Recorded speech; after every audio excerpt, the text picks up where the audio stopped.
Channel. आज की class में हम लोग पढ़ने वाले हैं फ्लो ऑफ कंट्रोल के बारे में। फ्लो ऑफ कंट्रोल बेसिकली क्या होता है? किसी भी प्रोग्राम स्टेटमेंट का ऑर्डर ऑफ एग्जीक्यूशन होता है कि जो प्रोग्राम का स्टेटमेंट है वो किस ऑर्डर में एग्जीक्यूट कर रहा। अगर हम सिंपल लाइन में डिफाइन करना चाहें तो हम कह सकते हैं flow of control refers to the order in which statements are executed in a program। अगर हम प्रोग्राम के जो फ्लो की बात करें तो बेसिकली तीन तरह का फ्लो होता है। एक हमारा सीक्वेंशियल फ्लो होता है, एक कंडीशनल फ्लो होता है और एक इटरेटिव फ्लो होता है। बाय डिफॉल्ट किसी भी प्रोग्राम का जो ऑर्डर होता है वो सीक्वेंशियल होता है, इसलिए कि हम लोग जैसे प्रोग्राम स्टेटमेंट लिखते हैं सेम उसी वे में प्रोग्राम का जो एग्जीक्यूट होने का ऑर्डर होता है सेम होता है। जैसा स्टेटमेंट लिखते हैं उसी वे में स्टेटमेंट एग्जीक्यूट होता है। कंडीशनल फ्लो में क्या होता है कि वेरियस कंडीशन के आधार पर फ्लो ऑफ कंट्रोल फ्लो को हम लोग चेंज कर सकते हैं। कंडीशन के अकॉर्डिंग डिपेंड करेगा कि प्रोग्राम का एग्जीक्यूशन किस डायरेक्शन में होगा, कैसे फ्लो होगा। इटरेटिव फ्लो का मतलब होता है कि किसी पर्टिकुलर स्टेटमेंट को बार बार रिपीट करना। बेसिकली हमें अगर फ्लो ऑफ कंट्रोल की बात कहें तो हमें तीन तरह का फ्लो ऑफ कंट्रोल पढ़ना है। और बाय डिफॉल्ट सीक्वेंशियल है तो सीक्वेंशियल के बारे में हमें नहीं पढ़ना है ज्यादा, क्योंकि ये ऑटोमेटिक हम कुछ इसमें चेंज करें या ना करें स्टेटमेंट में ये अपने आप ही सीक्वेंशियल मैनर में फ्लो करता है। हमें जो बेसिकली डिटेल में पढ़ना है वो पढ़ना है कंडीशनल फ्लो और इटरेटिव फ्लो। सबसे पहले हम स्टार्ट करते हैं सीक्वेंशियल फ्लो की, उसके बाद हम लोग कंडीशनल और इटरेटिव फ्लो के बारे में पढ़ेंगे, फिर हम इसकी डिटेल में भी पढ़ेंगे। तो स्टार्ट करते हैं हम लोग एग्जाम्पल के साथ ही सीक्वेंशियल फ्लो का। अगर सीक्वेंशियल फ्लो की बात करें तो सीक्वेंशियल फ्लो बेसिकली होता है the default control flow in a program is sequential flow. मतलब डिफॉल्ट मैनर में अगर कोई प्रोग्राम एग्जीक्यूट करता है तो उसे हम सीक्वेंशियल फ्लो कहते हैं। सीक्वेंशियल फ्लो में बेसिकली क्या होता है कि जो प्रोग्राम का एग्जीक्यूशन होता है, प्रोग्राम स्टेटमेंट एग्जीक्यूट करता है line by line, one by one execute करता है उस सेम ऑर्डर में जिस वे में लिखा गया हो। यहाँ पर एक एग्जांपल दिया गया है जिसमें फर्स्ट स्टेटमेंट है x equal to 6, y equal to 7, z equal to y minus X और प्रिंट करना है z की वैल्यू। सबसे पहले यहाँ पर क्या हो रहा है, x में 6 की वैल्यू असाइन हो रही है। दूसरा स्टेटमेंट है y इक्वल टू 7, मतलब यहाँ पर क्या है, y में 7 वैल्यू असाइन हो रही है। उसके नेक्स्ट स्टेटमेंट में क्या हो रहा है, y माइनस एक्स, यानी y में से x की वैल्यू माइनस करके इसके रिजल्ट को हम लोग z में स्टोर कर रहे हैं, z नाम के वेरिएबल में, और फाइनली z नाम के वेरिएबल को हम प्रिंट कर रहे हैं। तो इस तरह से जिस ऑर्डर में प्रोग्राम लिखा गया है इसी वे में प्रोग्राम एग्जीक्यूट भी कर रहा है। नेक्स्ट सीक्वेंशियल फ्लो के बाद आता है कंडीशनल फ्लो।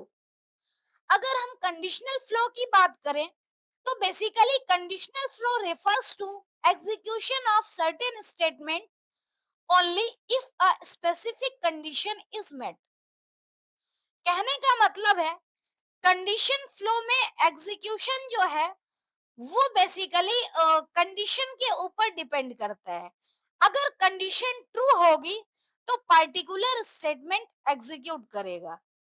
और इस तरह के फ्लो के लिए बेसिकली हम लोग जो स्टेटमेंट यूज करते हैं वो कंडीशनल स्टेटमेंट होता है जैसे कि if, if else, if, elif else, ये सभी बेसिकली कंडीशनल फ्लो स्टेटमेंट है।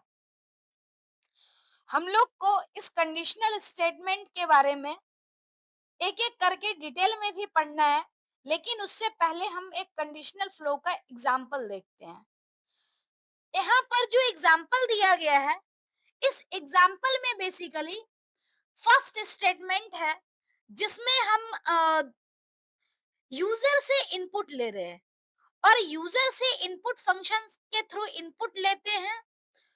इनपुट ले करके और इसकी वैल्यू को हम नम नाम के वेरिएबल में स्टोर कर रहे हैं।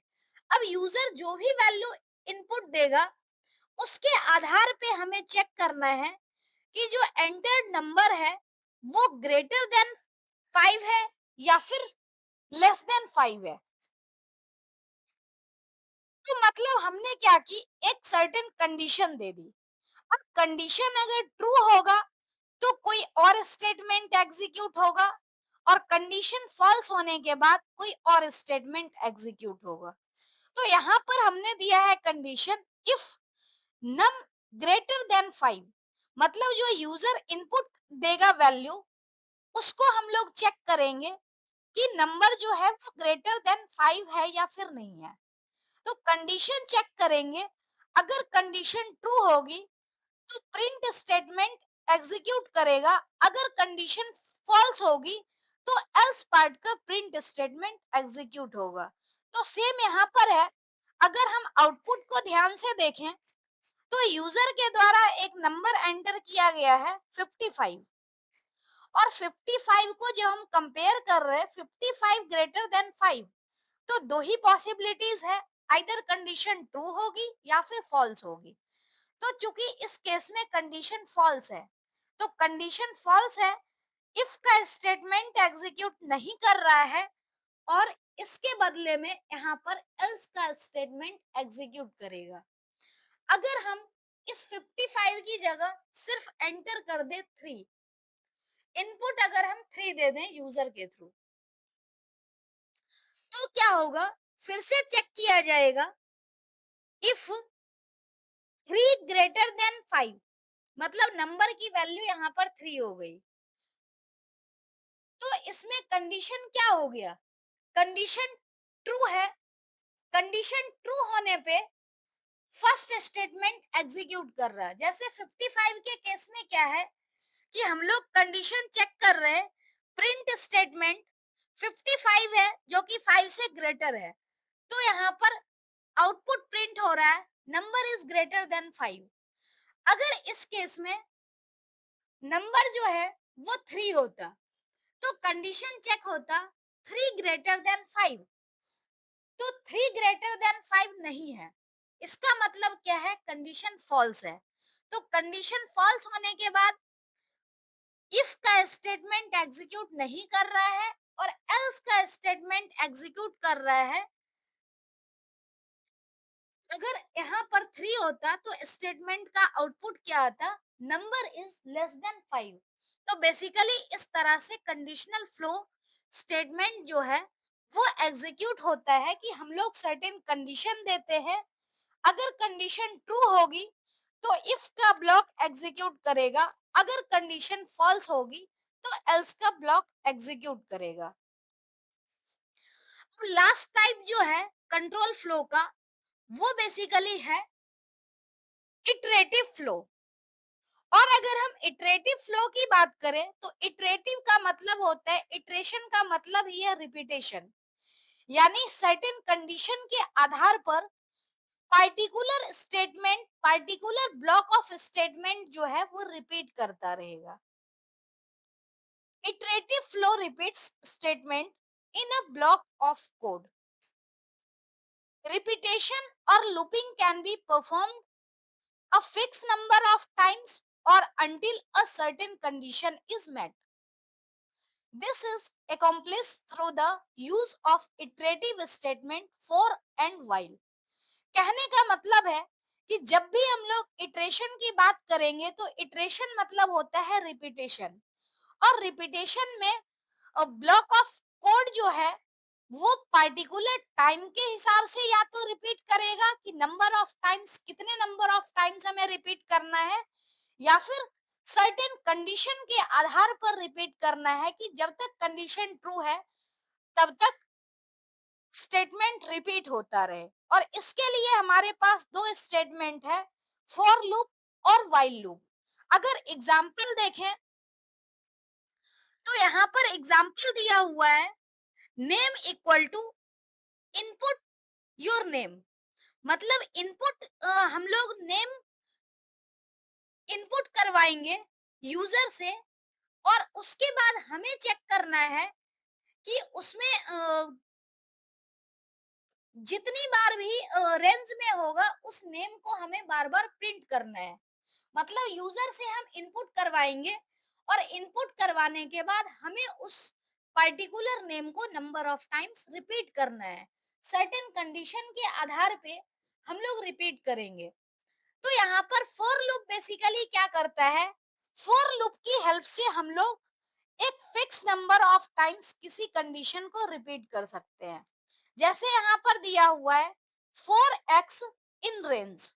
रेंज फंक्शन बेसिकली क्या करता है, एक सीक्वेंस ऑफ इंटीजर क्रिएट करता है 0 to n-1 तक। यहाँ हमने रेंज 5 दिया है, इसका मतलब जो सीक्वेंस क्रिएट होगा वो 0 to 4 क्रिएट होगा।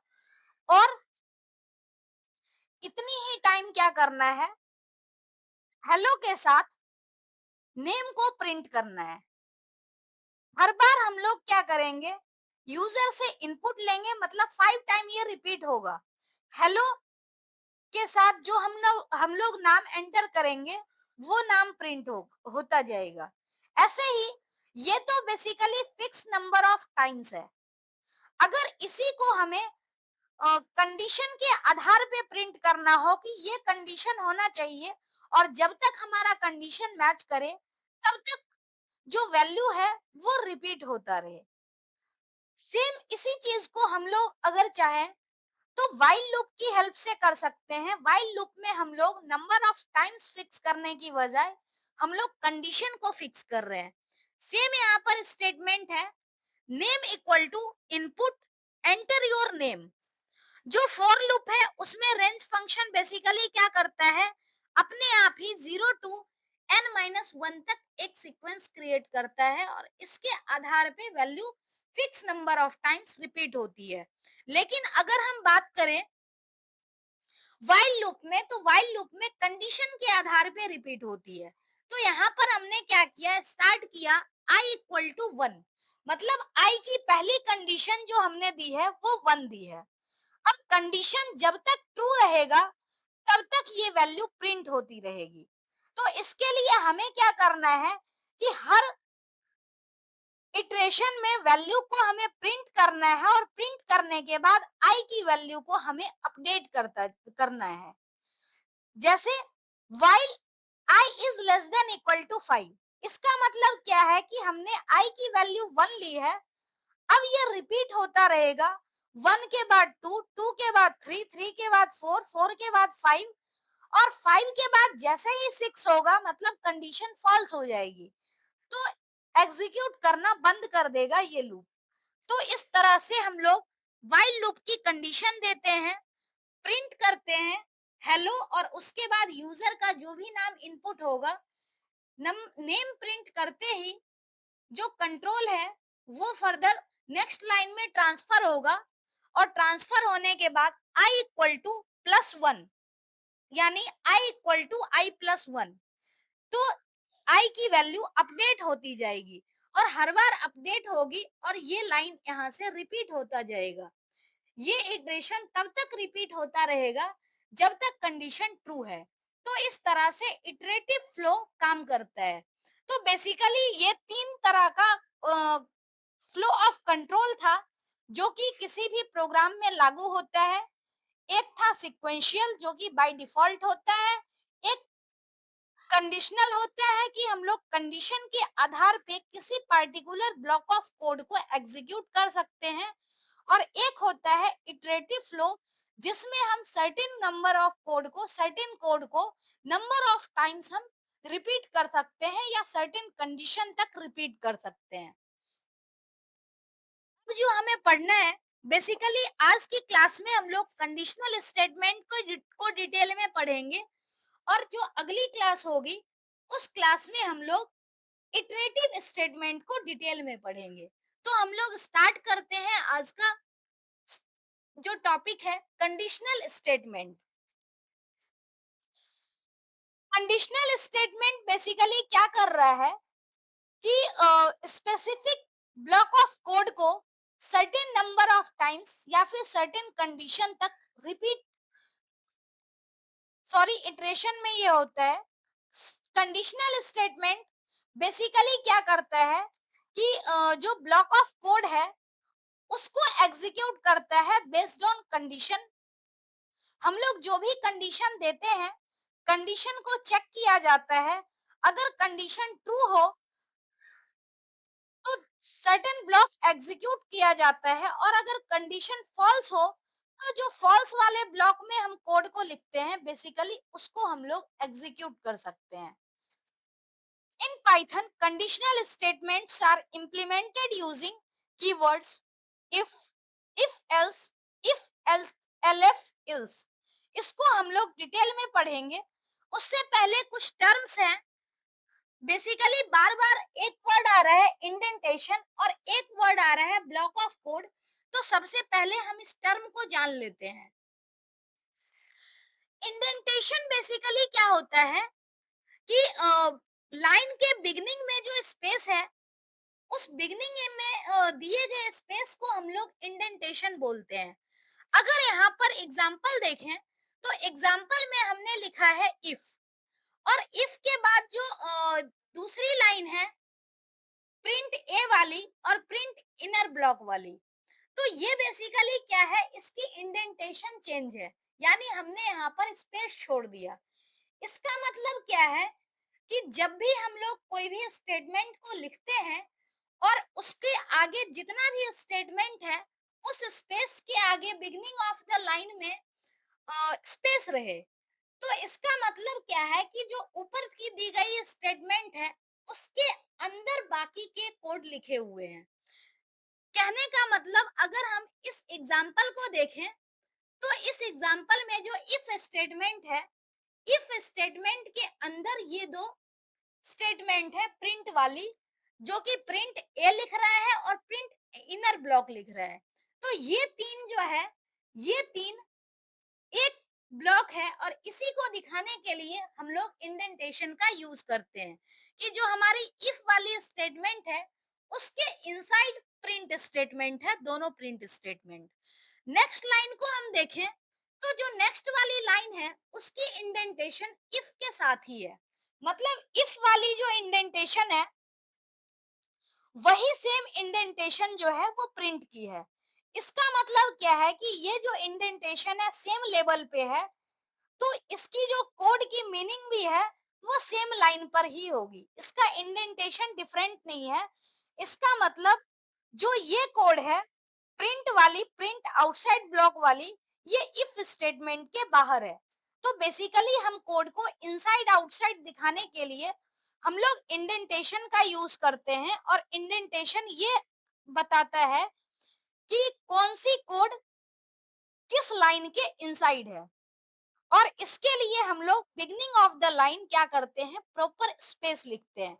अगर यही प्रिंट स्टेटमेंट कुछ स्पेस छोड़ करके यहाँ से स्टार्ट कर दिया जाता, तो इसका मतलब क्या होता कि इस स्टेटमेंट के अंदर ये लिखी हुई है, जो कि प्रॉपर तरीके से देखा जाए तो प्रिंट स्टेटमेंट के अंदर दूसरा प्रिंट स्टेटमेंट लिखना वो बिल्कुल ही सही नहीं है जब तक कि कोई कंडीशन ना हो।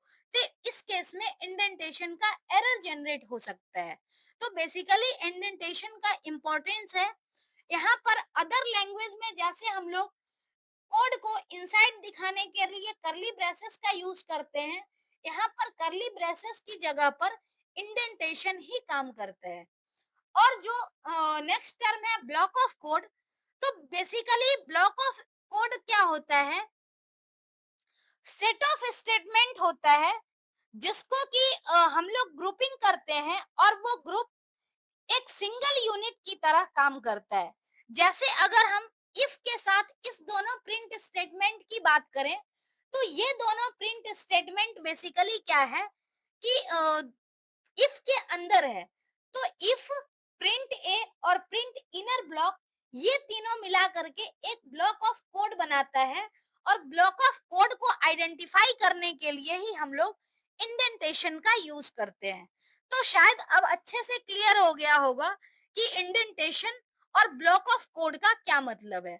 अब आपको ज्यादा इजी वे में समझ में आएगा कंडीशन स्टेटमेंट और इटरेटिव स्टेटमेंट के बारे में, अगर आपको इंडेंटेशन का और ब्लॉक ऑफ कोड का कंसेप्ट क्लियर है।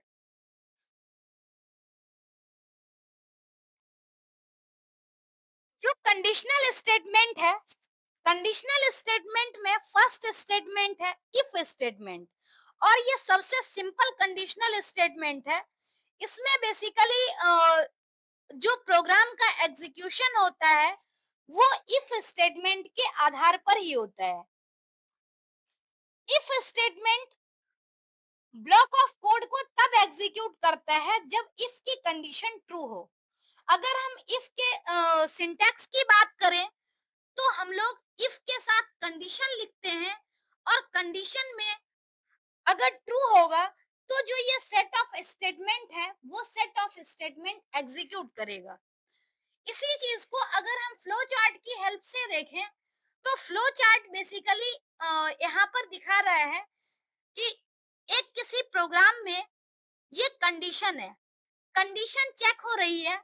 कंडीशन चेक होने के बाद दो ही पॉसिबिलिटीज बनती है कि आइदर कंडीशन ट्रू होगा या फिर कंडीशन फॉल्स होगा।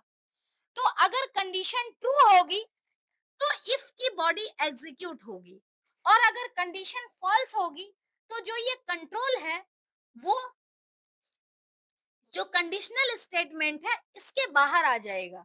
तो इस तरह से basically if statement, if conditional statement execute करते हैं। अगर हम एग्जाम्पल की बात करें, तो एग्जाम्पल हम ले सकते हैं। जैसे हमारे पास एक एग्जाम्पल ये हो सकता है कि हमने अ, एक छोटा सा प्रोग्राम बनाया, और उस प्रोग्राम में हम लोग ये कर दें कि यूजर की एज चेक करें, और यूजर का एज अगर 18 या ग्रेटर देन 18 है तो वो वोटिंग करने के लिए एलिजिबल होगा। तो ऐसा एग्जाम्पल हम दे सकते हैं। यहाँ दूसरी कोई पॉसिबिलिटीज ही नहीं है, सिर्फ हमें यूजर का एज चेक करना है, और एज के आधार पे यहाँ पर क्या होगा, जो आउटपुट है वो प्रिंट होगा। तो यूजर से हम लोग यहाँ पर एज इनपुट करवाएंगे। एज इनपुट फंक्शन की हेल्प से हम चेक कर रहे हैं और एंटर करवा रहे हैं, और इसकी जो वैल्यू है वो एज नाम के वेरिएबल में स्टोर कर रहे हैं। अब यहाँ पर क्या है, इफ स्टेटमेंट की हेल्प से हम कंडीशन देते हैं age greater than equal to 18। अगर age greater than equal to 18 होगा तो यहाँ पर कंडीशन जो है वो ट्रू होने के बाद दो स्टेटमेंट दे रखी है प्रिंट स्टेटमेंट में। एक है कॉन्ग्रेचुलेशंस और दूसरा है you are allowed to vote. तो यहाँ पर क्या है कि दोनों लाइन एग्जीक्यूट हो जाएगी, और ये दोनों लाइन इफ स्टेटमेंट के अंदर है। तो बेसिकली इफ स्टेटमेंट इस तरीके से काम करता है। ये सबसे सिंपल कंडीशनल स्टेटमेंट होता है। नेक्स्ट अगर हम बात करें, तो नेक्स्ट स्टेटमेंट है इफ एल्स स्टेटमेंट। इफ में बेसिकली क्या था कि सिर्फ ट्रू की कंडीशन हमने दी थी, और अगर कंडीशन फॉल्स हो जाए तो फॉल्स होने पे कौन सा ब्लॉक एग्जीक्यूट होगा उसके लिए हमने कोई कंडीशन नहीं दी। तो इफ से एडवांस हमारा इफ एल्स है, और इफ एल्स में हम लोग बेसिकली क्या कर सकते हैं, कंडीशन देते हैं। अगर कंडीशन ट्रू है तो इफ का स्टेटमेंट एग्जीक्यूट होगा, और अगर कंडीशन फॉल्स है तो एल्स का ब्लॉक एग्जीक्यूट होगा। जो सिंटैक्स है वो कुछ इस तरह से होगा, इफ कंडीशन, हमने कंडीशन दी, और अगर इफ का कंडीशन ट्रू होगा तो इफ के इनसाइड जो ब्लॉक है ये एग्जीक्यूट हो जाएगा। अगर हम बात करें एल्स स्टेटमेंट की, तो इफ का स्टेटमेंट जब यहाँ पर आउटपुट जो कंडीशन है वो फॉल्स हो जाए, तो कंडीशन फॉल्स होते ही ये तो स्टेटमेंट एग्जीक्यूट नहीं करेगा, लेकिन कंट्रोल ट्रांसफर हो जाएगा इल्स ब्लॉक के पास। और यहाँ पर इल्स ब्लॉक में जो भी स्टेटमेंट लिखा हुआ है वो स्टेटमेंट एग्जीक्यूट हो जाएगा। तो इस तरीके से हमारा इफ एल्स स्टेटमेंट काम करते हैं। अगर हम इसके फ्लो चार्ट की बात करें, तो फ्लो चार्ट बेसिकली इफ की तरह ही है। सिर्फ इसमें कंडीशन क्या है कि हमने फॉल्स कंडीशन के लिए भी एल्स पार्ट का जो ब्लॉक है, स्टेटमेंट है, उसको डिफाइन किया हुआ है। तो यहाँ पर अगर हम चेक करें इस फ्लो चार्ट को, तो इसमें क्या है कि एक कंडीशन है, एक्सप्रेशन है, उसको हम लोग चेक करेंगे। अगर कंडीशन ट्रू होगी तो दो ही पॉसिबिलिटीज बनती है। अगर कंडीशन चेक करेंगे तो दो पॉसिबिलिटीज है, आइदर ट्रू या फिर फॉल्स की। तो अगर कंडीशन ट्रू होगा तो इफ की बॉडी एग्जीक्यूट होगी, और अगर कंडीशन फॉल्स होता है तो एल्स की जो बॉडी है वो एग्जीक्यूट होगी। और दोनों ही कंडीशन में क्या है कि जो आइदर ट्रू हो या फिर फॉल्स हो, दोनों ही स्थिति में जो कंट्रोल है वो कंडीशनल स्टेटमेंट के बाहर ट्रांसफर हो जाएगा। अगर हम इसके एग्जाम्पल की बात करें, तो एग्जाम्पल बेसिकली क्या है, सेम हमने कंडीशन ली है, यहाँ पर भी सेम प्रोग्राम है, सिर्फ हमने डिफाइन किया है इफ का ब्लॉक और एल्स का ब्लॉक दोनों ही अलग अलग।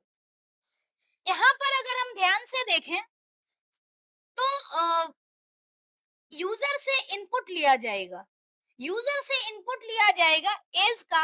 अगर यूजर इनपुट यहाँ पर देगा तो एज जो है वो 18 से कंपेयर किया जाएगा कि ग्रेटर देन इक्वल टू 18 है या नहीं है। अगर ग्रेटर देन इक्वल टू 18 है, मतलब कि यहाँ पर प्रिंट आएगा कॉन्ग्रेचुलेशंस, और यहाँ पर प्रिंट आएगा you are allowed to vote. अगर कंडीशन फॉल्स हो जाए तो फॉल्स होने पे इल्स ब्लॉक प्रिंट होगा, you are not allowed to vote, you are not allowed to vote हो जाएगा। लेकिन अगर हम ध्यान से देखें तो यहाँ पे इफ एल्स का इंडेंटेशन सेम है और एक इंडेंटेशन प्रिंट का है। कहने का मतलब कि इफ के अंदर का स्टेटमेंट ये दोनों प्रिंट है, एल्स के अंदर का स्टेटमेंट ये प्रिंट है, लेकिन जो ये प्रिंट स्टेटमेंट लास्ट वाली है ये बिल्कुल बाहर है। तो मतलब कंडीशन ट्रू हो या फिर फॉल्स हो, दोनों ही स्थिति में ये वाली जो लाइन है वो एग्जीक्यूट होगी ही होगी। इस वाली लाइन के लिए डिपेंड करता है कि 18 वाली कंडीशन जो है वो ट्रू है या फिर फॉल्स है। ट्रू होगी तो इफ का ब्लॉक एग्जीक्यूट होगा, फॉल्स होने पे एल्स का ब्लॉक एग्जीक्यूट होगा, और प्रिंट थैंक्स वाली जो स्टेटमेंट है वो एग्जीक्यूट किसी भी कंडीशन में होगी ही होगी। तो बेसिकली ये दूसरे जो थे कंडीशनल स्टेटमेंट थे। अब तीसरा कंडीशनल स्टेटमेंट जो है वो हमें पढ़ना है, लेकिन उससे पहले एक हम लोग और भी देख लेते हैं एग्जाम्पल को। तो बेसिकली ये एग्जाम्पल है, इस एग्जाम्पल में हमें चेक करना है कि नंबर जो है वो 3 से डिविजिबल है या नहीं है। तो सिंपल सा एक प्रोग्राम हम बना सकते हैं इसी इफ एल्स का यूज करके। इफ एल्स में बेसिकली क्या है कि हम लोग दो ही कंडीशन निकल के आ सकती है, आइदर ट्रू या फिर फॉल्स। तो ट्रू के केस में क्या होगा कि जो वैल्यू है इफ ब्लॉक एग्जीक्यूट होगा, और फॉल्स के केस में क्या है एल्स ब्लॉक एग्जीक्यूट होगा। तो यहाँ पर यूजर से हम लोग एक इनपुट प्रिंट करवा सकते हैं, नंबर इनपुट दिया जाएगा, और यहाँ पे क्या है नंबर को हम लोग 3 से डिविजिबिलिटी चेक करने के लिए क्या है कि हम लोग 3 से डिवाइड करेंगे, और 3 से डिवाइड करने के बाद इसकी जो रिमाइंडर है उसको कंपेयर करेंगे कि जीरो है या नहीं है। अगर रिमाइंडर जीरो होगा तो यहाँ पर क्या होगा कि जो नंबर है वो डिविजिबल होगा 3 से। तो अगर कोई नंबर है, उसका रिमाइंडर फाइंड आउट करने के बाद 0 आ रहा है, तो स्टेटमेंट प्रिंट क्या होगा, नंबर और इज डिविजिबल बाय 3। इस जो स्टेटमेंट है वो इसके नीचे होगा। ये लाइन यहाँ से टाइप हो गई है, ये नेक्स्ट लाइन में जाना था। दूसरा क्या है, अगर रिमाइंडर 0 नहीं होता है, इट मीन्स कंडीशन फॉल्स हो गई, और इस केस में क्या है, 3 से डिवाइड नहीं होगा, तो एल्स ब्लॉक यहाँ पर एग्जीक्यूट होगा। अगर हम इसके आउटपुट की बात करें, तो यहाँ पर एग्जाम्पल दिया हुआ है, इसमें नंबर एंटर किया है 601। अब 601 को हमें चेक करना है कि 3 से डिविजिबल है या नहीं है। तो 601 चूंकि 3 से डिविजिबल नहीं है, अगर हम इसको 3 से डिवाइड करते हैं तो रिमाइंडर 1 आता है। रिमाइंडर 1 आता है, जबकि कंप्लीटली डिविजिबल होने के लिए रिमाइंडर 0 आना चाहिए। तो इसका मतलब है कि इफ का ब्लॉक एग्जीक्यूट नहीं करेगा, कंडीशन फॉल्स है। इस कंडीशन में एल्स का ब्लॉक एग्जीक्यूट करेगा, और एल्स का ब्लॉक एग्जीक्यूट करने के बाद जो आउटपुट आएगा वो लिखा आएगा, गिवन नंबर जैसे 601 है, तो 601 इज नॉट डिविजिबल बाय 3। तो बेसिकली इस तरह से हम इफ एल्स स्टेटमेंट का यूज कर सकते हैं। नेक्स्ट जो लास्ट कंडीशनल स्टेटमेंट है वो बेसिकली है इफ एलएफ एल्स स्टेटमेंट। इसका मतलब क्या है कि कई बार हमें मल्टीपल कंडीशन भी चेक करने होते हैं, और मल्टीपल कंडीशन चेक करने के लिए हम लोग क्या करते हैं, इफ एलिफ एल्स स्टेटमेंट का यूज करते हैं। एलिफ का मतलब होता है else plus if. Else plus if मिला करके बनता है एलिफ। कहने का मतलब यह है कि जब हम लोग फर्स्ट कंडीशन को चेक करते हैं, तो फर्स्ट कंडीशन चेक करने की जो पॉसिबिलिटी होती है वो दो होती है, आइदर ट्रू या फिर फॉल्स। तो अगर फर्स्ट कंडीशन की वैल्यू ही ट्रू आ गई, तो यहाँ पर एग्जीक्यूट होगा इफ ब्लॉक। अगर फर्स्ट कंडीशन फॉल्स आ गई, तो मतलब इफ की हेल्प से क्या होगा, दूसरा कंडीशन चेक होगा।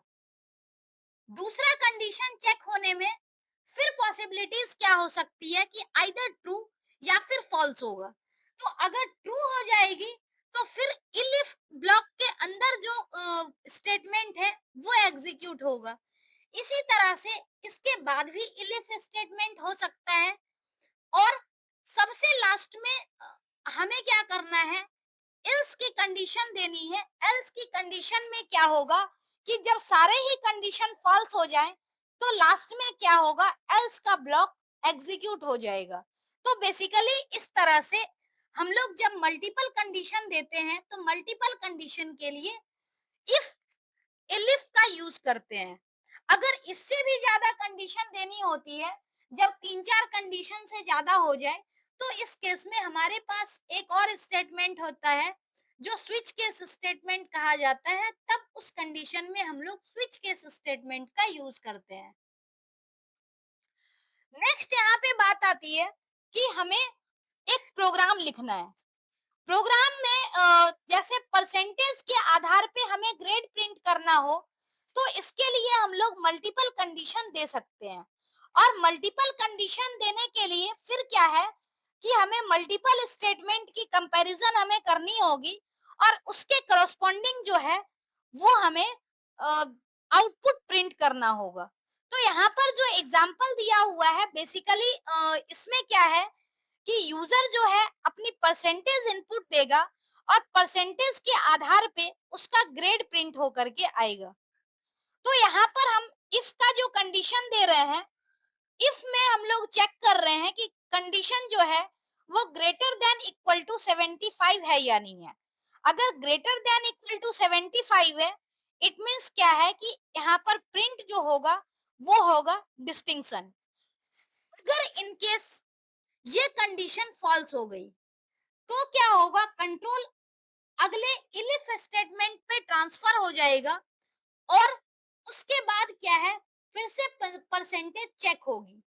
जैसे मान लो हम लोग एक एग्जांपल ही ले लेते हैं कि यूजर ने 43% यहाँ पर इनपुट दे दिया, तो 43% में क्या होगा, सबसे पहले 43 का कंपैरिजन 75 से होगा। 75 के इक्वल टू या फिर ग्रेटर नहीं है, मतलब ये कंडीशन फॉल्स हो गई, तो ये स्टेटमेंट हमारा एग्जीक्यूट नहीं होगा। फिर कंट्रोल ट्रांसफर होगा इलिफ स्टेटमेंट पे।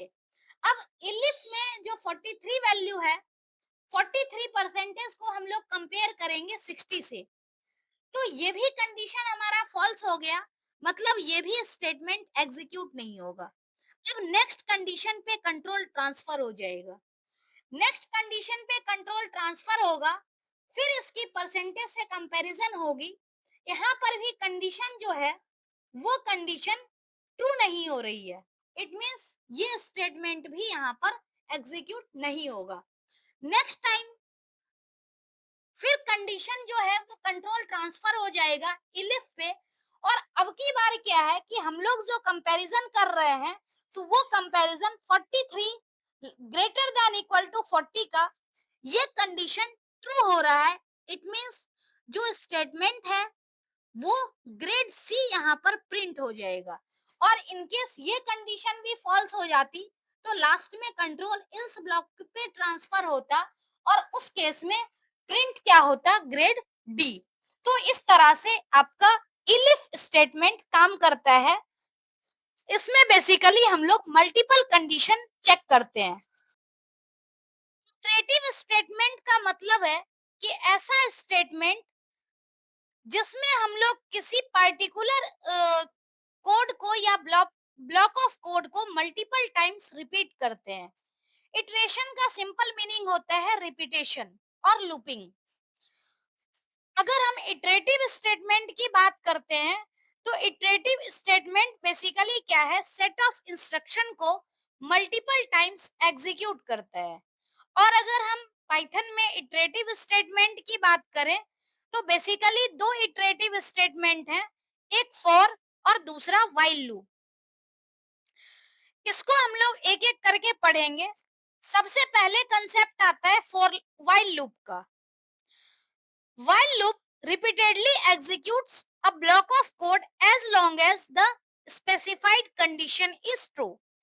मतलब while loop में बेसिकली क्या होता है कि इसमें हम लोग कंडीशन देते हैं और कंडीशन जब तक ट्रू होगा तब तक एग्जीक्यूट चलता रहेगा, लूप चलता रहेगा।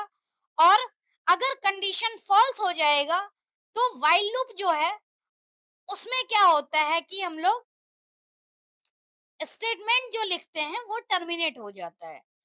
The while loop is an exit control loop.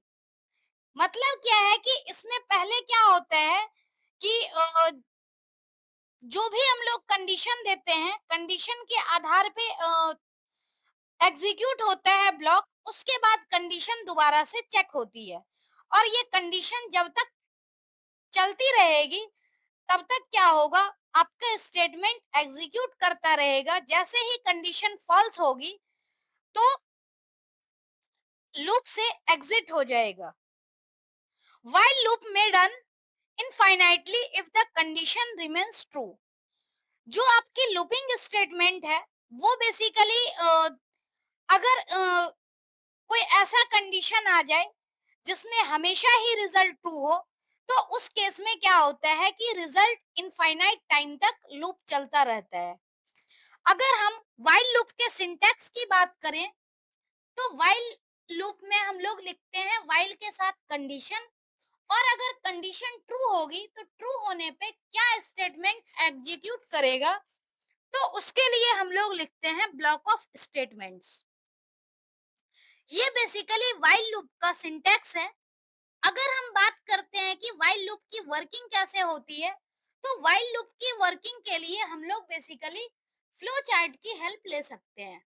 अब यहाँ पर व्हाइल लूप की अगर हम बात करें, तो व्हाइल लूप में क्या होता है, सबसे पहले जैसे कोई भी प्रोग्राम का स्टेटमेंट रहा, तो स्टेटमेंट जैसे ही व्हाइल लूप में एंटर करेगा पहले कंडीशन चेक होगी।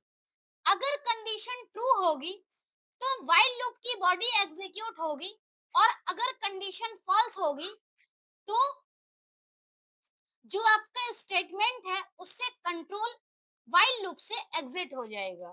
तो इस तरह से बेसिकली व्हाइल लूप काम करता है। सबसे पहले कंडीशन चेक होगी, कंडीशन ट्रू होगा तो व्हाइल लूप की बॉडी एग्जीक्यूट करती रहेगी, और कंडीशन अगर फॉल्स होगा तो लूप से टर्मिनेट हो जाएगा। और ध्यान रहे कि जब कंडीशन एक बार एग्जीक्यूट हो रही है तो फिर क्या होता है कि जैसे ही ट्रू होगी दोबारा से कंडीशन पे कंट्रोल ट्रांसफर होगा, और ये प्रोसेस रिपीट होता रहता है, इसीलिए हम लोग इसको लूपिंग बोलते हैं।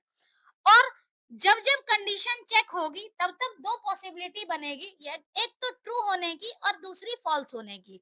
ट्रू होगा तो व्हाइल लूप की बॉडी एग्जीक्यूट होते ही दोबारा से कंडीशन पे चला जाएगा कंट्रोल, और जैसे ही फॉल्स होगा व्हाइल लूप से कंट्रोल एग्जिट हो जाएगा। बेसिकली ये वर्किंग होता है व्हाइल लूप का। अब हम लोग व्हाइल लूप को एग्जांपल के थ्रू देखते हैं। एक प्रॉब्लम स्टेटमेंट दिया हुआ है, write a Python program using a while loop to find the sum of first 10 natural number. अब फर्स्ट 10 नेचुरल नंबर का हमें सम निकालना हो तो ऑब्वियस सी बात है कि बार बार सम का प्रोसेस रिपीट होता रहेगा, और फर्स्ट 10 का निकालना है तो हमें कंडीशन भी देनी होगी फर्स्ट 10 तक के लिए ही। जैसे ही 10 के बाद 11th नंबर पे जाएगा तो क्या होगा, लूप एग्जिट हो जाएगा। तो इसके लिए हम लोग क्या करते हैं, क्योंकि फर्स्ट 10 नेचुरल नंबर की बात की जा रही है तो हम लोग इसको क्या करते हैं, सबसे पहले एक नम नाम का वेरिएबल लेंगे, या वेरिएबल कोई भी हो सकता है, उसको हम लोग वैल्यू इनिशियलाइज करेंगे 1 से, क्योंकि फर्स्ट नेचुरल नंबर जो होता है वो 1 ही होता है। उसके बाद क्या है, स्टार्टिंग में चूंकि नंबर 1 रहेगा तो स्टार्टिंग में सम की वैल्यू हमेशा 0 रहेगी, क्योंकि जब तक हमने किसी चीज को ऐड नहीं किया है, किसी नंबर को ऐड नहीं किया, तो हमारा जो सम होगा, सम की वैल्यू इनिशियली 0 रहेगी। अब हमें कंडीशन देना है व्हाइल लूप का। व्हाइल लूप, और व्हाइल लूप में हम कंडीशन देंगे। कंडीशन क्या देंगे, तो जो हमारा नंबर होना चाहिए, जैसे 1 है तो 1 से स्टार्ट होगा तो ये नंबर की वैल्यू 10 या 10 से हमेशा लेस होना चाहिए। 10 से जैसे ही इंक्रीज करेगा लूप टर्मिनेट हो जाएगा। तो यहाँ पर क्या है, व्हाइल लूप में हमने कंडीशन दे दी while num less than equal to 10। इससे क्या होगा कि व्हाइल की कंडीशन 1 2 3 इस तरह से इंक्रीज होते जाएगी, और 10 तक ये चलता रहेगा। जैसे ही 10 के बाद कंडीशन 10 के बाद 11 वैल्यू हो जाएगी तो वहां पर क्या होगा, लूप टर्मिनेट हो जाएगा। तो ये स्टेटमेंट लिखा हुआ है। अब क्या है, स्टार्टिंग में हमारे पास सम की वैल्यू 0 है, यहाँ भी सम की वैल्यू 0 है, मतलब सम की वैल्यू हमने ली। अब पहली बार में हमारा जो नंबर होगा वो 1 होगा, क्योंकि हमने नंबर को 1 से इनिशियलाइज किया है। तो जब सम कैलकुलेट हम करेंगे तो सम हमारा 0 प्लस 1 यानी 1 होगा। अब इस टाइम पे सम की वैल्यू हमारी 1 हो चुकी है, और जो हमारा नंबर है वो नम प्लस 1 यानी नंबर की वैल्यू 1 से इंक्रीज हो गई।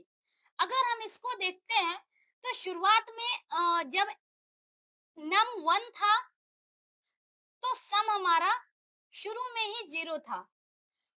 उसके बाद हमने क्या किया कि सम की वैल्यू 0 से जब 1 हुई तो नम हमारा जो है वो 1 के बाद 1 ऐड होकर के 2 हो गया। ऐसे ही फिर कंडीशन चेक होगी कि नंबर जो 2 है वो क्या लेस देन 10 है, तो यस लेस देन 10 है, मतलब ये लूप जो है ये दोनों लाइन एग्जीक्यूट होती रहेगी। और ये लास्ट स्टेटमेंट कब एग्जीक्यूट होगा, जब व्हाइल लूप से कंट्रोल एग्जिट हो जाएगा। तो ये प्रोसेस अभी चलता रहेगा, ये रिपीट होता रहेगा जब तक कंडीशन ट्रू रहती है। अब यहाँ पर क्या है, 2 सम हमारे पास 1 था और नंबर 2 हो गया। इट मीन्स अब सम की वैल्यू 3 हो गई, और जब सम की वैल्यू 3 होगी तो हमारा जो नंबर है वो 3 हो जाएगा। अब 3 दोबारा से कंट्रोल ट्रांसफर होगा व्हाइल लूप के पास। अब इस टाइम में 3 चेक होगा, और इस तरह से 3 भी है वो लेस देन इक्वल टू 10 है, मतलब 3 से कम है, तो यहाँ पर भी कंडीशन ट्रू है। अब 3 में फिर से जो हम सम कैलकुलेट करेंगे तो 3 प्लस 3 कैलकुलेट होगा बेसिकली, तो सम हमारा 6 हो गया, लेकिन नंबर जो है, नंबर हमारा 4 हुआ। इस तरह से क्या है कि सम भी हमारा इंक्रीज होता जा रहा है और नंबर भी इंक्रीज होता जा रहा है। जब तक ये नम की वैल्यू जब तक 10 रहेगी तब तक ये कंडीशन ट्रू रहेगा। जैसे ही 10 की वैल्यू 11 नंबर की वैल्यू 11 हो जाएगी तो उस टाइम पे क्या होगा, लूप हमारा टर्मिनेट हो जाएगा। और लूप टर्मिनेट होने के बाद क्या होता है बेसिकली कि यहाँ पर जब भी हम लोग लूप टर्मिनेट करेंगे तो एक स्टेटमेंट है, print sum of natural number, यानी इस टाइम में जो सम की फाइनल वैल्यू है ये प्रिंट होगी। तो सम की फाइनल वैल्यू प्रिंट होने के लिए अब यहाँ पर क्या है, सम की फाइनल वैल्यू जो आएगी वो बेसिकली 55 आएगी। तो 55 इसका आंसर हो जाएगा, सम की वैल्यू 55। इसमें बेसिकली क्या हुआ, पहले हमारा सम की वैल्यू 0 था, 0 में 1 ऐड हो गया, फिर 2 ऐड हो गया, फिर 3 ऐड हो गया। इस तरह से सम की वैल्यू इंक्रीज होते गई जब तक हमारा नम की वैल्यू 10 था। जैसे ही 10 से इंक्रीज हुआ, 10 से वैल्यू इंक्रीज होते ही ये 10 लेस देन इक्वल टू 10 तक कंडीशन ट्रू था। 10 से जैसे ही वैल्यू 11 होगा ये लूप टर्मिनेट हो जाएगा, और लूप टर्मिनेट होने के बाद डायरेक्टली कंट्रोल ट्रांसफर होगा प्रिंट स्टेटमेंट पे, और प्रिंट की वैल्यू सम प्रिंट हो जाएगी, यानी सम की जो भी वैल्यू है 55 वो प्रिंट हो जाएगी। यहाँ पर तो हमने क्या किया, 10 जो ये वैल्यू ली है, बेसिकली n की वैल्यू वो हमने 10 ली है अपने आप ही, यहाँ हमने फिक्स कर दिया। जो दूसरा प्रोग्राम है इसमें क्या किया हुआ है, जो n की वैल्यू है उसको हम लोग यूजर से इनपुट दे रहे हैं, और यूजर से इनपुट देने का मतलब है कि जो हमारा व्हाइल लूप चलेगा वो बेसिकली n तक चलेगा। यहाँ पर भी सेम, स्टार्टिंग में हमारी नम की वैल्यू 1 हो गई क्योंकि फर्स्ट n नेचुरल नंबर है, तो जाहिर सी बात है नम की वैल्यू 1 रहेगी, सम हमारा 0 रहेगा। इस कंडीशन में क्या है, हम यूजर से इनपुट लेंगे। मान लेते हैं कि यूजर ने 5 एंटर कर दिया, तो यूजर ने जब 5 एंटर किया तो यहाँ पर कंडीशन जो बन गई वो बन गई while num is less than equal to 5। अब इस तरह से क्या है, सेम प्रोसेस चलता रहेगा और 5 तक की कंडीशन ट्रू रहेगी। जैसे ही 5 से 1 इंक्रीज हो करके ये वैल्यू 5 की जगह 6 हो जाएगा, तो लूप टर्मिनेट होगा, और लूप टर्मिनेट होने के बाद डायरेक्ट कंट्रोल ट्रांसफर होगा प्रिंट स्टेटमेंट पर, और जो सम की फाइनल वैल्यू होगी वो प्रिंट हो जाएगी। मतलब इस कंडीशन में जब हम लोग 5 देते हैं तो सम की फाइनल वैल्यू जैसे है, सम की फाइनल वैल्यू 10 आ गई। तो इस तरह से क्या है कि सम की वैल्यू प्रिंट होगी, और इसमें हम लोग यूजर से इनपुट ले रहे हैं। तो बेसिकली इस तरह से व्हाइल लूप आपका काम करता है।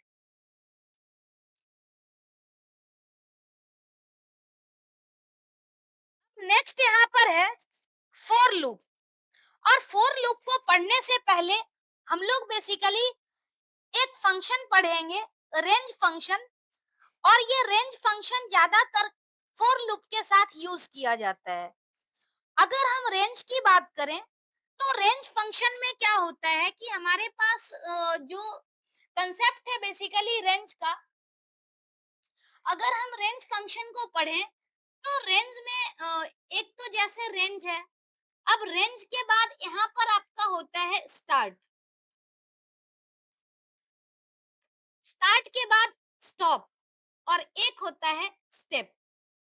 तो इस तरह से बेसिकली हमारा रेंज फंक्शन काम करता है। अब इसमें ध्यान ये रखना है कि स्टार्ट वैल्यू और स्टेप वैल्यू हमेशा जो होता है वो ऑप्शनल होता है।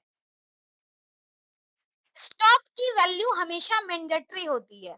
मतलब अगर सिंगल वैल्यू दे रखी है तो सिंगल वैल्यू का मतलब है कि हमारे पास जो गिवन है वो स्टॉप की वैल्यू गिवन है। अगर दो वैल्यू गिवन है इसका मतलब क्या है, स्टार्ट और स्टॉप की वैल्यू गिवन है। और अगर तीन वैल्यू गिवन होगा तो इसका मतलब क्या है, स्टार्ट स्टॉप और स्टेप तीनों वैल्यू गिवन है। अब इस कंडीशन में अगर हम लोग देखें तो बेसिकली क्या होता है कि यहाँ पर जो स्टार्ट की वैल्यू है वो स्टार्ट की वैल्यू बाय डिफॉल्ट क्या होती है, जीरो होती है। अगर स्टॉप की बात की जाए तो स्टॉप हमारा हर केस में गिवन होता है और स्टेप की वैल्यू हमेशा जो होती है वो बाय डिफॉल्ट वन होती है। तो मतलब अगर हमने स्टार्ट और स्टेप को डिफाइन नहीं किया है तो बाय डिफॉल्ट स्टार्ट की वैल्यू जीरो लेगा और स्टेप की वैल्यू वन लेगा। अगर हमने स्टार्ट और स्टॉप डिफाइन किया है तो उस केस में क्या होगा, स्टार्ट और स्टॉप तो हमारे डेफिनेशन से लेगा लेकिन स्टेप की वैल्यू वन लेगा। और जब हम लोग तीनों वैल्यू देंगे तो स्टार्ट स्टॉप और स्टेप तीनों गिवन स्टेटमेंट से लेगा। अब ध्यान रहे कि जो हमारा स्टार्ट स्टॉप स्टेप है ये जरूरी नहीं है कि हर टाइम में पॉजिटिव में हो, ये वैल्यू निगेटिव में भी हो सकती है। तो बेसिकली इस तरीके से क्या है कि हम लोग स्टार्ट स्टॉप और स्टेप का यूज करते हैं रेंज फंक्शन के साथ। अब यहाँ पर हम लोग बेसिकली केस चार केस देखेंगे जिसमें पहला केस है और पहले केस में यहाँ पर लिस्ट फंक्शन दिया हुआ है। बेसिकली लिस्ट फंक्शन का यूज करके हम लोग क्या कर सकते हैं, वैल्यू की लिस्ट बना सकते हैं और लिस्ट को हम रिप्रेजेंट करते हैं स्क्वायर ब्रैकेट से, ऐसा हमने पढ़ा भी था। नेक्स्ट यहाँ पर बात आती है केस वन में x equal to list range 5। तो इस कंडीशन में क्या है कि सिर्फ एक वैल्यू दे रखी है। तो एक वैल्यू देने का मतलब क्या है कि ये वैल्यू जो है ये स्टॉप की वैल्यू है। तो स्टॉप की वैल्यू होगी, इसका मतलब क्या है, स्टार्ट हमारा कहाँ से स्टार्ट होगा, स्टार्ट जीरो से स्टार्ट होगा। लेकिन अभी भी स्टेप नहीं दिया हुआ है तो बाय डिफॉल्ट स्टार्ट जब जीरो होता है स्टेप वन होता है। तो इस तरह से हम लोग क्या करेंगे, स्टार्ट से हमें स्टॉप तक पहुंचना है लेकिन ध्यान ये रखना है कि जो स्टॉप की वैल्यू होती है वो कभी भी इंक्लूड नहीं होती है। तो इंक्लूड नहीं होगी इसलिए इसकी जो वैल्यू आएगी वो आएगी जीरो, जीरो के बाद वन, टू, थ्री, फोर। इस तरह से रेंज फंक्शन काम करता है। जब सिंगल वैल्यू दी जाती है तो सिंगल वैल्यू दी जाने पर हम लोग क्या करते हैं, स्टार्ट हम जीरो से स्टार्ट करते हैं और zero to n minus one तक चलता है और इसमें जो गैप होता है वो वन का गैप होता है। तो हम लोग दूसरे एग्जाम्पल पे अगर देखते हैं तो दूसरे एग्जाम्पल में वैल्यू दे रखी है थ्री और सिक्स। इसका मतलब क्या है कि जो पहली वैल्यू है वो स्टार्ट की है और दूसरी वैल्यू स्टॉप की है लेकिन तीसरी कोई वैल्यू नहीं दे रखी है। तो स्टार्ट और स्टॉप तो दिया हुआ है और स्टेप कुछ भी नहीं है। इसका मतलब स्टेप की जो वैल्यू होगी वो बाय डिफॉल्ट वन होगी।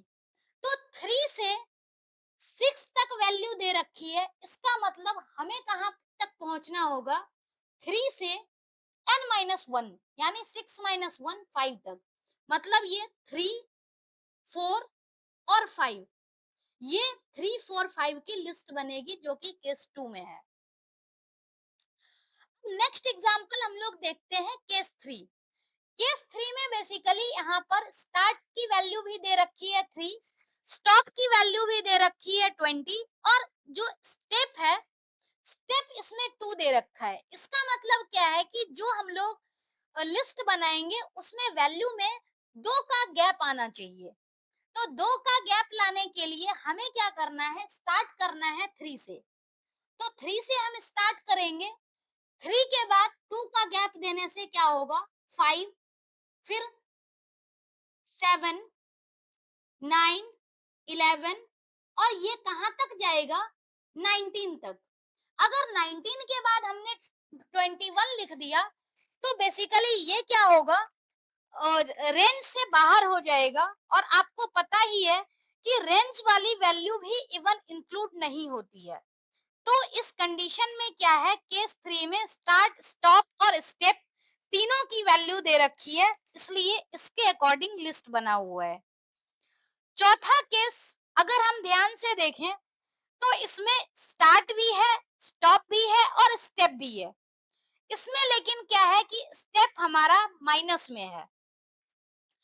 माइनस में स्टेप कहने का मतलब है कि यहाँ पर हमें वैल्यू ऐड नहीं करना है, सब्ट्रैक्ट करते जाना है।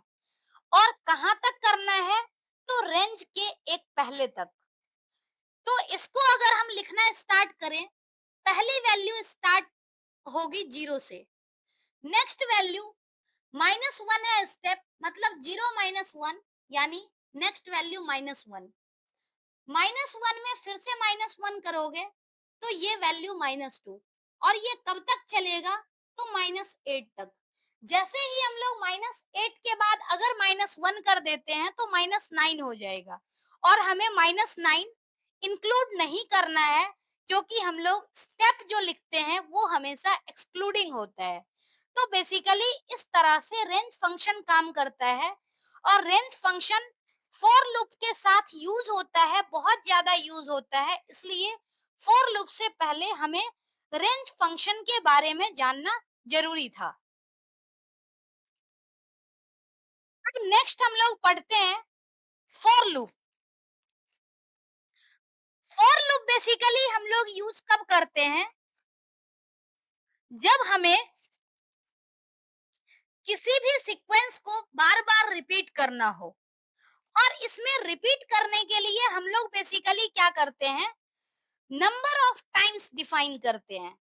दूसरी बात, फॉर लूप का एक और यूज क्या होता है कि हमें जो भी सीक्वेंस दी जाती है उस सीक्वेंस में से हम लोग वैल्यू को इटरेट करते हैं। इटरेट कहने का मतलब हम एक एक करके वैल्यू को फेच करके और डिस्प्ले करते हैं।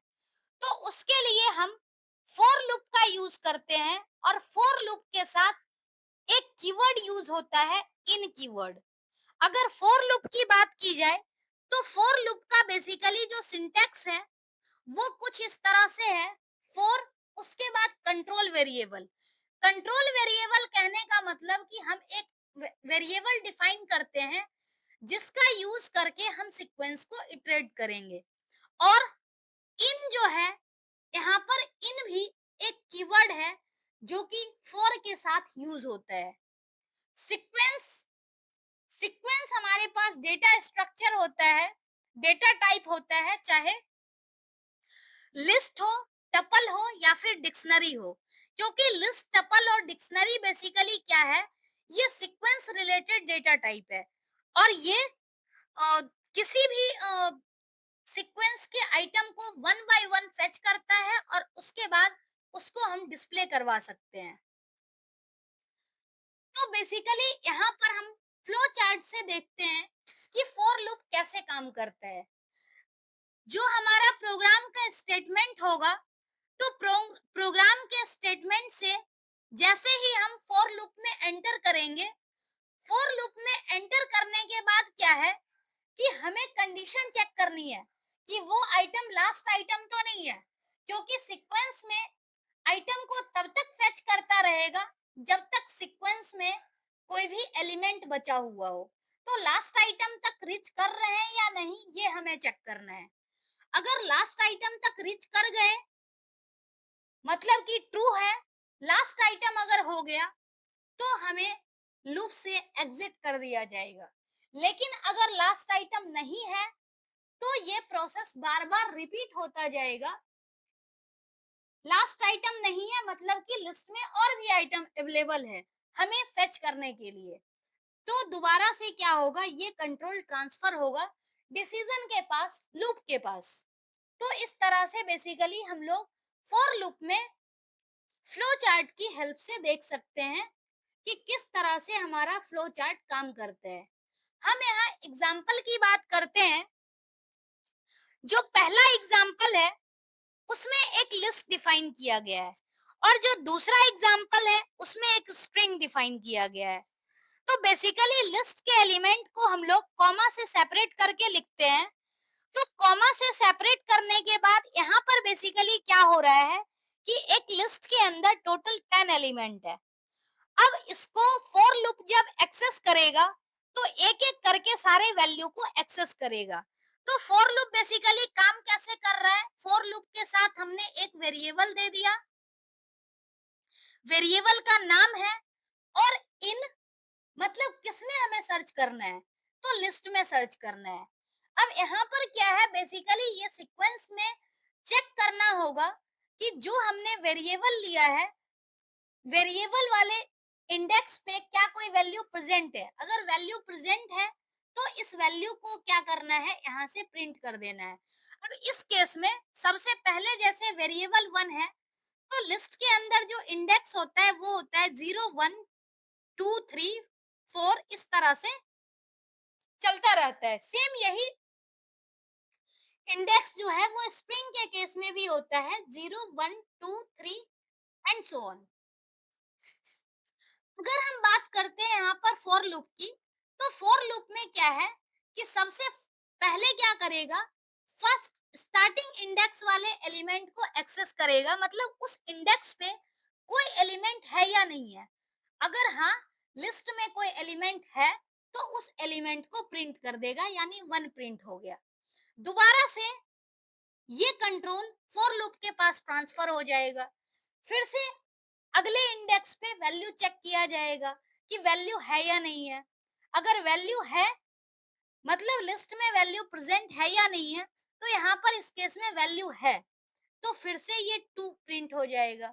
ऐसे ही 3 प्रिंट होगा, 4 प्रिंट होगा और जब 10 पे पहुंचेगा तो 10 पे पहुंचने के बाद क्या होगा कि 10 लास्ट आइटम है। तो चूंकि 10 लास्ट आइटम है तो इससे क्या होगा कि हमने फ्लो चार्ट में जो पढ़ा था कि लास्ट आइटम है तो लास्ट आइटम के बाद लूप से एग्जिट हो जाएगा, मतलब ये 1 2 ये प्रिंट 10 तक होगा। 10 के बाद चूंकि 10 ही लास्ट आइटम है तो लूप एग्जिट हो जाएगा।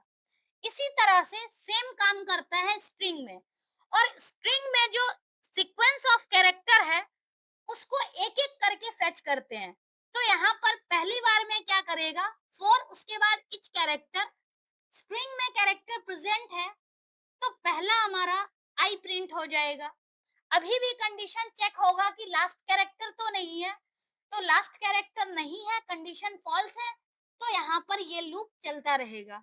अब यहाँ पर ये एन प्रिंट होगा, फिर आई प्रिंट होगा, फिर आई प्रिंट होगा, लास्ट में जब ए प्रिंट होगा तो एक ही टाइम में चेक होगा कि क्या ये सीक्वेंस जो है वो लास्ट है, मतलब जो कैरेक्टर है वो लास्ट कैरेक्टर है। तो लास्ट कैरेक्टर तो है ही, मतलब कंडीशन ट्रू हो जाएगी तो लास्ट कैरेक्टर प्रिंट करके और लूप से टर्मिनेट हो जाएगा। तो इस तरीके से बेसिकली क्या होता है, हम सीक्वेंस को इटरेट करने के लिए भी फॉर लूप का यूज करते हैं।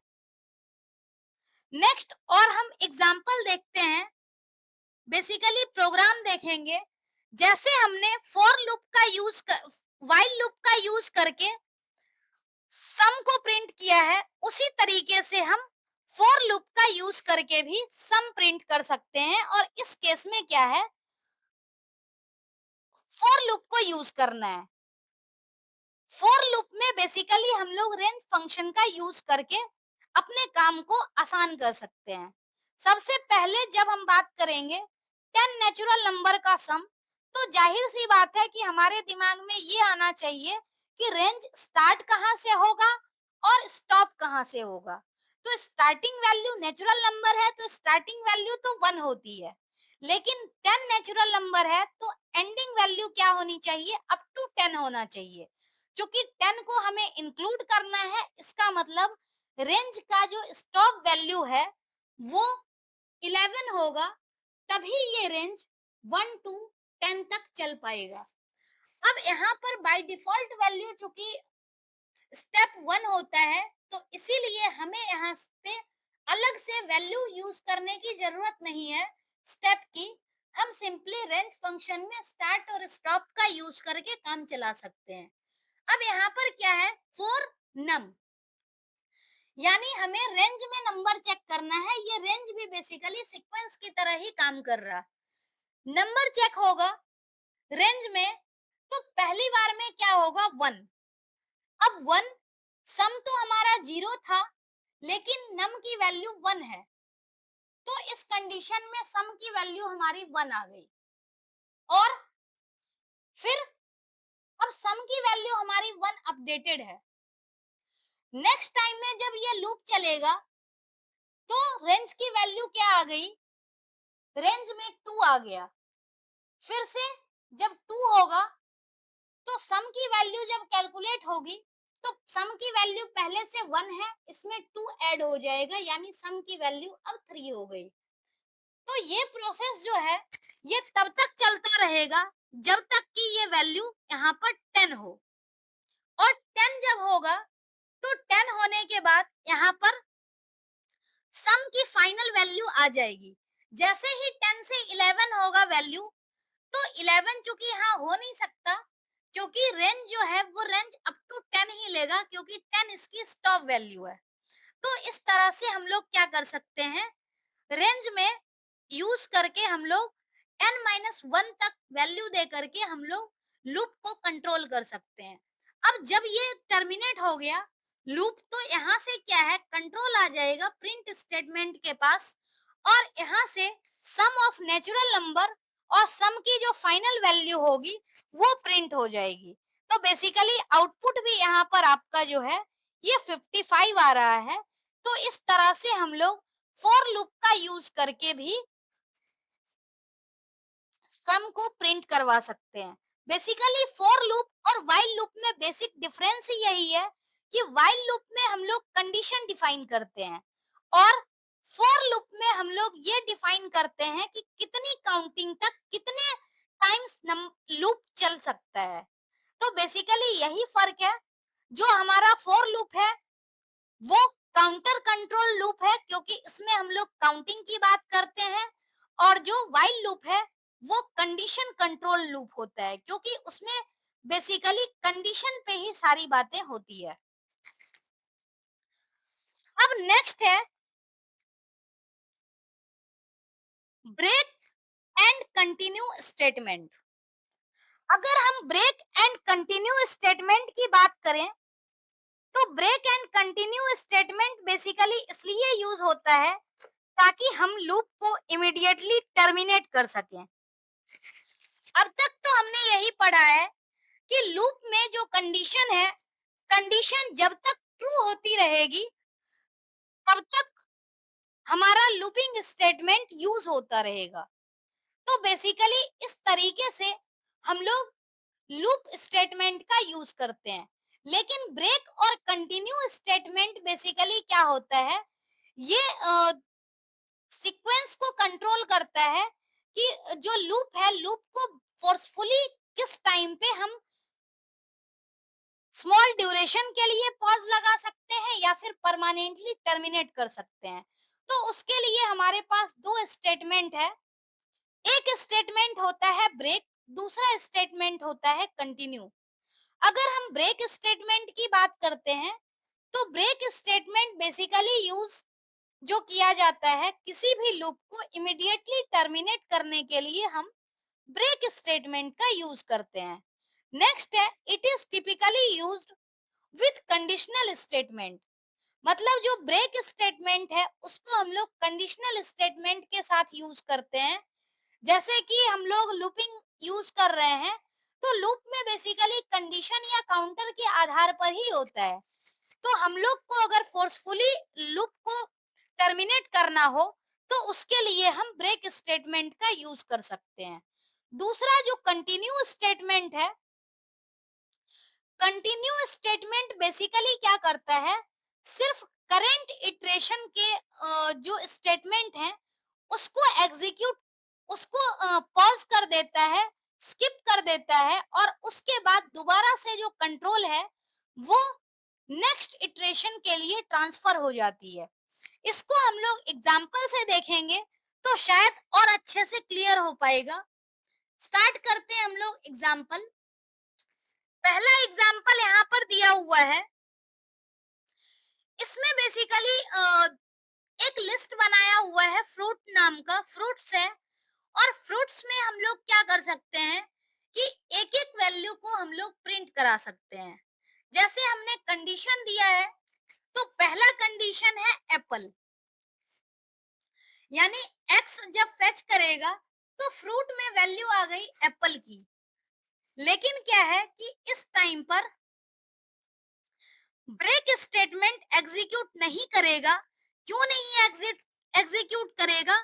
क्योंकि यहाँ पर अगर इंडेंटेशन ना हो तो बाय डिफॉल्ट जो नेक्स्ट लाइन होती है वो इफ के साथ होती है, कंडीशनल स्टेटमेंट के साथ होती है।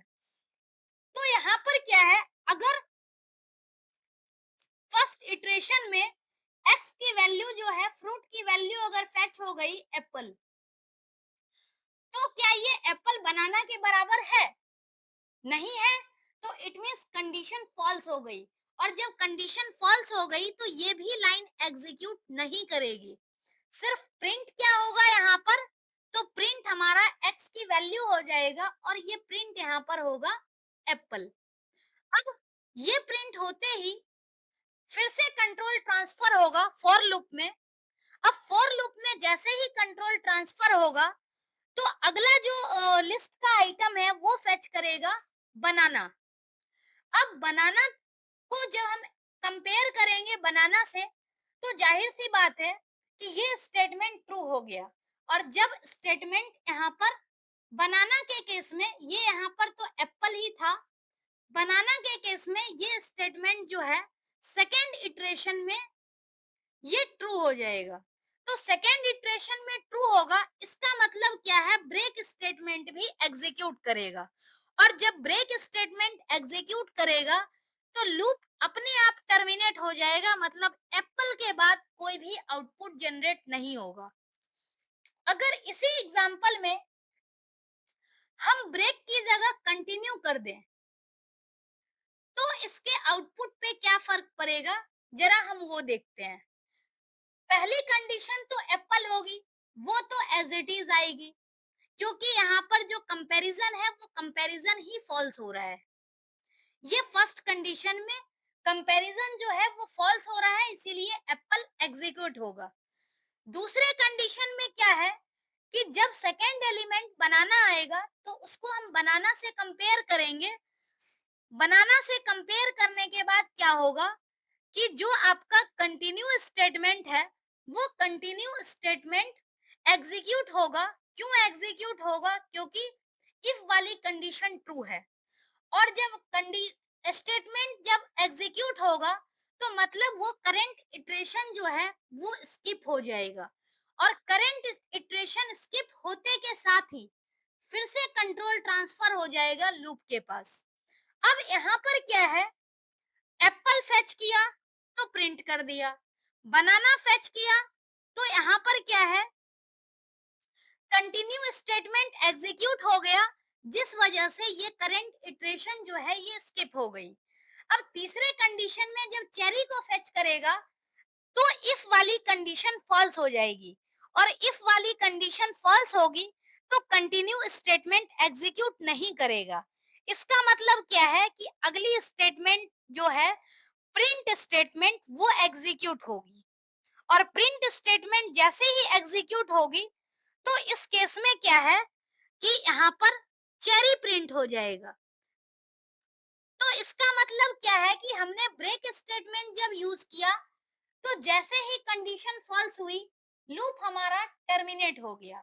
लेकिन कंटिन्यू के केस में क्या हुआ कि जो करंट इटरेशन है जहां पर कंडीशन ट्रू हुई थी वहां पर लूप को स्किप कर दिया, उसके बाद बाकी इटरेशन जो थे वो कंटिन्यू रह गए। तो बेसिकली यही जो है ब्रेक और कंटिन्यू स्टेटमेंट में फर्क होता है।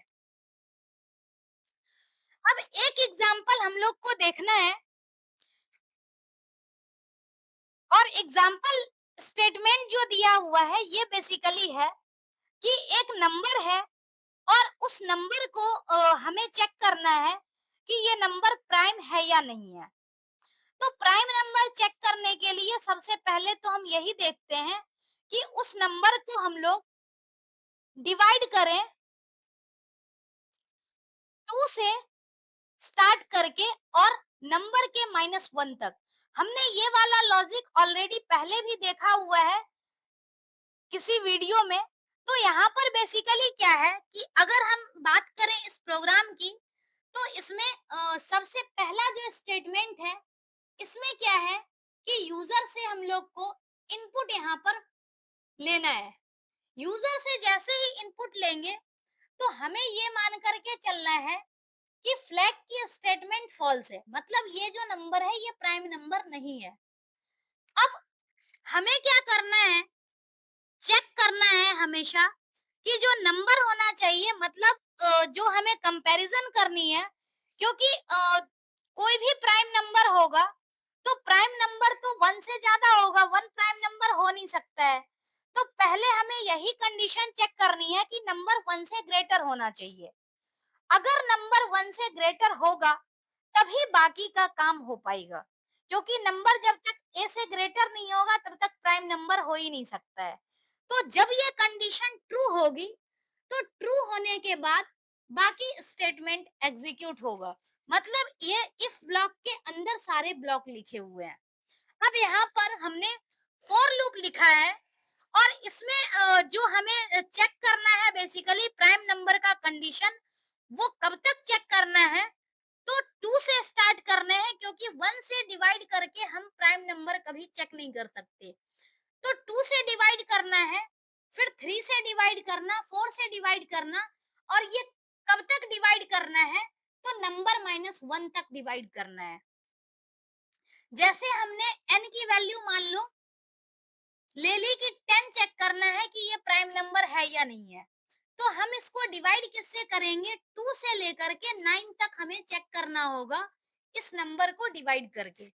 अब यहाँ पर बात आती है कि नंबर को जब हम लोग एक एक करके डिवाइड करना शुरू करेंगे तो रिमाइंडर 0 आना चाहिए, और रिमाइंडर 0 आएगा मतलब कि वो जो नंबर है प्राइम नंबर नहीं है। और अगर रिमाइंडर इन केस 0 नहीं आता है तब हम चेक कर सकते हैं कि वो नंबर प्राइम नंबर है। तो यहाँ पर इफ की स्टेटमेंट हम लोग चेक करेंगे, अगर 0 होता है तो 0 होगा, तो इस केस में क्या है कि जो फ्लैग है फ्लैग की वैल्यू वो चेंज हो जाएगी। चेंज हो जाएगी कि मतलब फ्लैग ट्रू है, फॉल्स से ट्रू हो गया, इसका मतलब यहाँ पर क्या है कि ये प्राइम नंबर नहीं है, डिवाइड हो रहा है।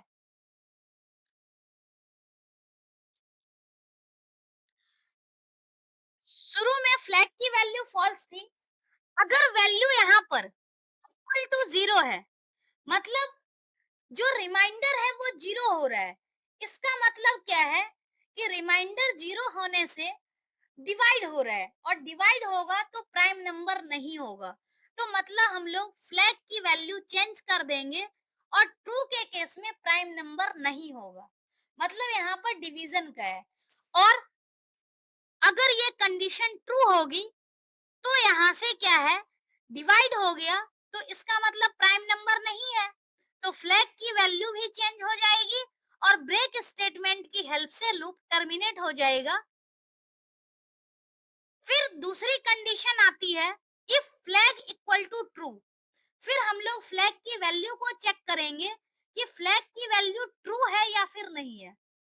अगर फ्लैग की वैल्यू ट्रू होगी तो इसका मतलब ये प्राइम नंबर नहीं है, और अगर फ्लैग की वैल्यू फॉल्स ही रह गया, ट्रू कभी यहाँ पर चेंज ही नहीं हुआ। तो इसका मतलब क्या है कि ये जो नंबर है ये अपडेट नहीं हुआ है, फ्लैग की वैल्यू फॉल्स ही रह गई, तो ये नंबर प्राइम नंबर हो गया। तो इस तरह से बेसिकली इस लॉजिक से हम लोग क्या करते हैं, प्राइम नंबर को चेक करते हैं। और बाय चांस ये 2 पे डिवाइड नहीं हो रहा होता, 2 की जगह फिर हम अगले नंबर से चेक करते, 3 से चेक करते, 4 से चेक करते, और ये हमें चेक कब तक करना था, तो 9 तक करना था, अगर हमने नंबर 10 लिया है। तो ये प्रोसेस बेसिकली रिपीट करके और हम इस तरह से प्राइम नंबर को चेक कर सकते हैं। आज का एक लास्ट टॉपिक है नेस्टेड लूप। और नेस्टेड लूप का ज्यादातर हम लोग यूज करते हैं पैटर्न जनरेट करने के लिए। अगर हम नेस्टेड लूप की बात करें तो नेस्टेड लूप का मतलब ही होता है a loop within a loop.